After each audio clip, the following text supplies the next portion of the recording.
Chapter 2. A Warning of Trouble. Nathan Gambit did not strike Nancy Drew, although for an instant it appeared that he intended to do so. He remained motionless, regarding her with a hatred he made no effort to conceal. His face was distorted, and he stood in a half-crouched position, like an animal about to pounce upon its prey. Nancy knew that she must act quickly, for she saw the man was beside himself with rage. Unless she handed over the papers he demanded, she did not doubt but that he would attempt to do her bodily injury.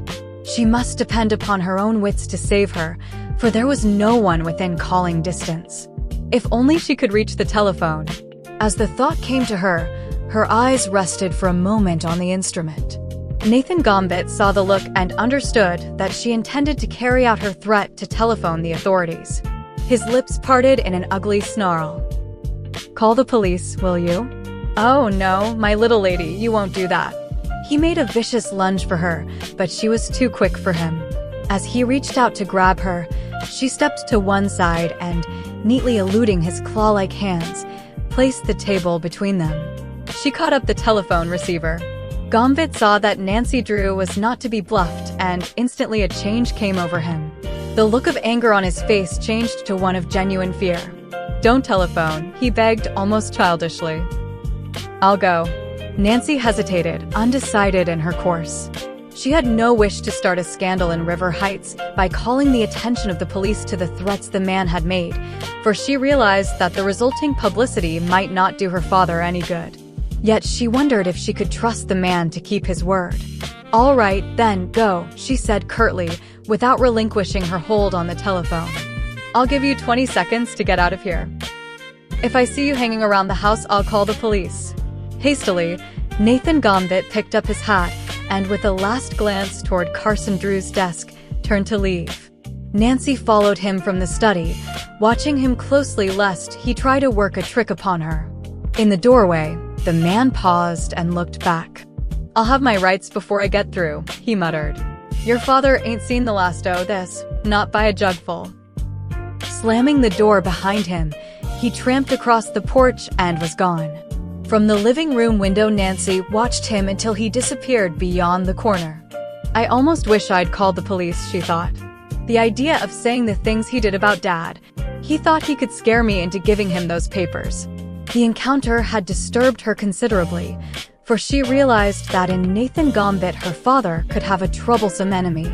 She was convinced that the man was without scruples. Unquestionably, his accusations were entirely false, but if he spread his story about River Heights, undiscerning persons might accept it as fact. As former district attorney at River Heights, a city in the Middle West, Carson Drew had built up an enviable reputation for himself, but the character of his work was such that he had made enemies as well as staunch friends. Those whom he had antagonized were ever on the lookout for an opportunity to undermine the reputation he had made for himself. So far, Carson Drew had more than held his own against unscrupulous persons, for he was known as a fighter. Nancy was Carson Drew's only child, but though she had been indulged, she had never been spoiled. She was an unusually pretty girl, fair of skin with friendly blue eyes and golden curly hair. Her friends declared that she was as clever as she was attractive.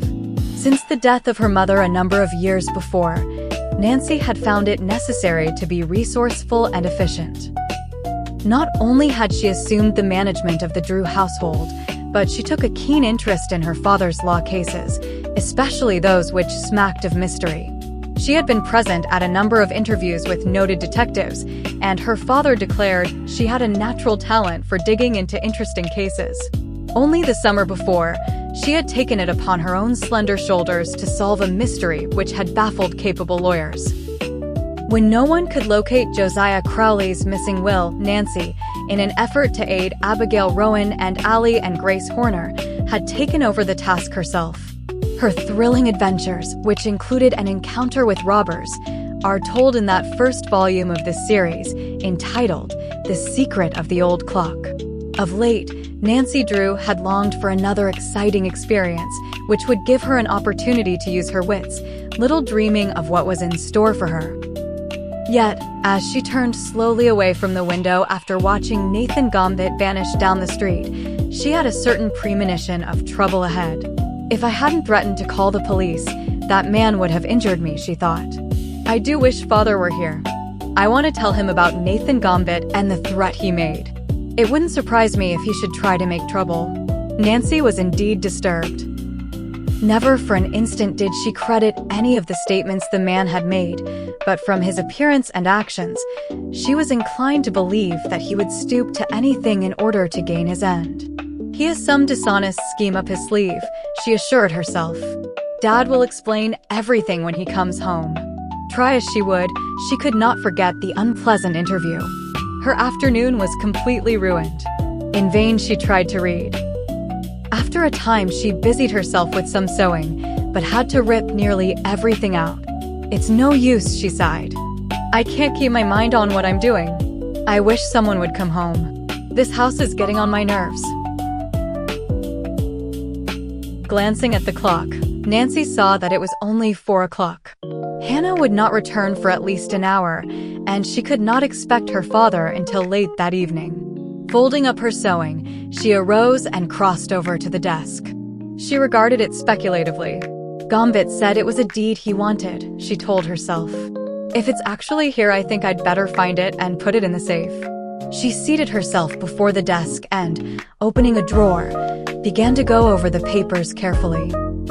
As she examined the first document she picked up, there came a sharp ring of the doorbell. So unexpected was the noise that Nancy started. What could it mean? Had Nathan Gambit returned to make more trouble? Quickly thrusting the papers back into the desk, she closed down the top and locked it. Then she made her way resolutely to the front door.